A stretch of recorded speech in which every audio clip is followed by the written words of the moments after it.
Serial के आने वाले एपिसोड में ऐसा तूफानी ट्विस्ट देखने को मिलने वाला है जो पूरे टंडन परिवार की किस्मत बदल देगा।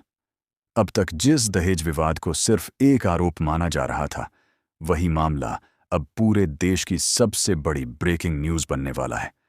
मीडिया, पुलिस और कानून तीनों एक साथ टंडन परिवार के दरवाजे पर पहुंचने वाले हैं।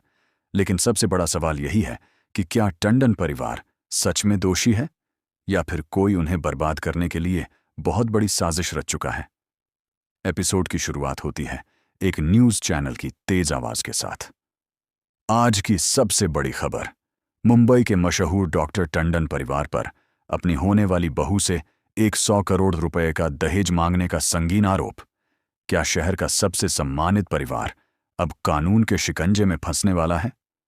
यह खबर देखते ही पूरे शहर में हड़कंप मच जाता है।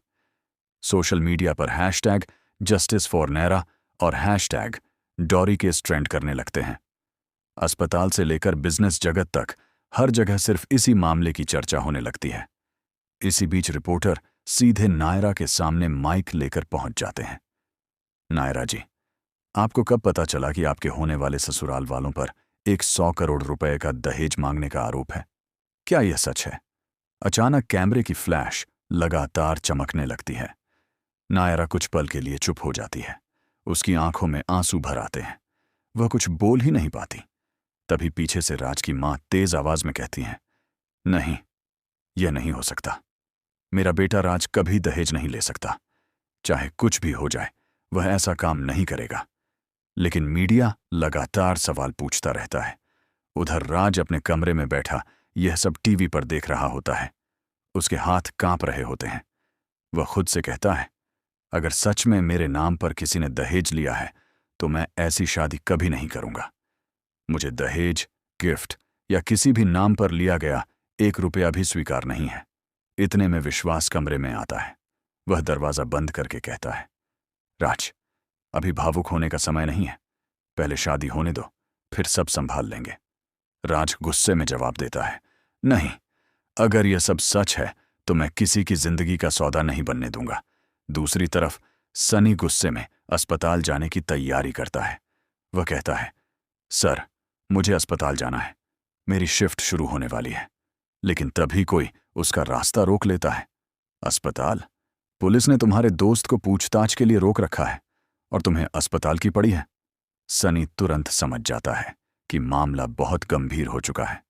उधर आरंभी को एक अनजान नंबर से वीडियो मिलता है। वीडियो में साफ दिखाई देता है कि शादी से एक रात पहले कुछ लोग बड़े बड़े बैग लेकर टंडन हाउस में दाखिल हो रहे हैं। बैग के अंदर नकदी जैसी चीजें दिखाई देती हैं। आरंभी चौंक जाती है। वह तुरंत पुलिस को वीडियो भेज देती है। कुछ ही देर बाद पुलिस और क्राइम ब्रांच शादी के मंडप में पहुंच जाती है। इंस्पेक्टर ऊंची आवाज में कहते हैं, हमें सूचना मिली है कि इस शादी में 100 करोड़ रुपए का अवैध लेन देन हुआ है। जांच पूरी होने तक शादी रोकी जाती है। पूरा माहौल सन्नाटे में बदल जाता है। मेहमान एक दूसरे का चेहरा देखने लगते हैं। राज आगे बढ़कर कहता है, अगर मेरे परिवार ने सच में दहेज लिया है तो सबसे पहले मुझे गिरफ्तार कीजिए। लेकिन अगर यह आरोप झूठा निकला तो असली साजिशकर्ता को भी कानून के सामने लाया जाए। इतने में नायरा भी आगे आती है। वह कहती है, मुझे राज पर भरोसा है, लेकिन सच सामने आना चाहिए, चाहे वह किसी के भी खिलाफ क्यों ना हो। इसी दौरान पुलिस को एक गुप्त लॉकर की चाबी मिलती है। जब लॉकर खोला जाता है तो सबकी सांसें थम जाती हैं। अंदर 100 करोड़ रुपए नहीं, बल्कि कुछ फाइलें, पेन ड्राइव और पुराने दस्तावेज रखे होते हैं। पुलिस पेन ड्राइव चलाती है। वीडियो में एक रहस्यमयी शख्स दिखाई देता है। वह कहता है, अगर यह वीडियो चल रहा है तो इसका मतलब मेरी योजना सफल हो चुकी है। अब पूरा टंडन परिवार बर्बाद हो जाएगा। सब लोग हैरान रह जाते हैं, लेकिन असली झटका अभी बाकी होता है। वीडियो के आखिर में उस व्यक्ति का चेहरा दिखाई देता है। उसे देखते ही राज, नायरा, विश्वास और पूरा परिवार स्तब्ध रह जाता है। वह कोई बाहरी दुश्मन नहीं, बल्कि परिवार का सबसे भरोसेमंद सदस्य निकलता है। वह हंसते हुए कहता है, तुम सब दहेज के आरोपों में उलझे रहे और मैं सालों से तुम्हारी पूरी संपत्ति अपने नाम करता रहा। यह 100 करोड़ रुपए का खेल सिर्फ शुरुआत थी। पूरे हॉल में अफरा तफरी मच जाती है, लेकिन तभी एक और चौंकाने वाली बात सामने आती है। फॉरेंसिक टीम बताती है कि वायरल वीडियो के कई हिस्सों के साथ छेड़छाड़ की गई थी। यानी जो फुटेज अब तक सबूत मानी जा रही थी, उसका कुछ हिस्सा असली था और कुछ हिस्सा जानबूझकर बदला गया था।